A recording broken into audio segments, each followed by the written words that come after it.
Lakini Yanga akifanikiwa kupenya mbele ya wale Waarabu watatu na akapenya kwenda hatua ya robo finali, atakuwa ni mwanaume wa kweli, na hapa tutamtarajia kufika finali. Yaani sio tena hatua ya robo finali kwa sababu yupo kwenye kundi gumu sana. Kwa hivyo ukiwatazama Yanga kwa mtazamo wako wewe, wakifanikiwa kuvuka kwenye hili kundi, wewe unaona destination yao ikiwa wapi? Finali. Aha. Kwamba Yanga akivuka kundi hili la kifo, wewe unaona Yanga Afrika wakicheza finali ya CAF Champions League. Yaani Yanga akifanikiwa kufuzu kwenye kundi lake, akaenda robo finali, tumsubiri kwenda finali.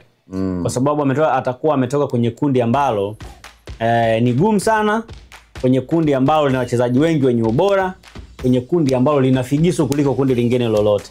Kwa akifanikiwa kufuzu hapo, manake ameshinda vikwazo vyote ambavyo vinaweza kumpa morali ya kuamini kwamba anaweza kushinda mechi yoyote inayokuja mbele. Tunamsubiri Yanga finali.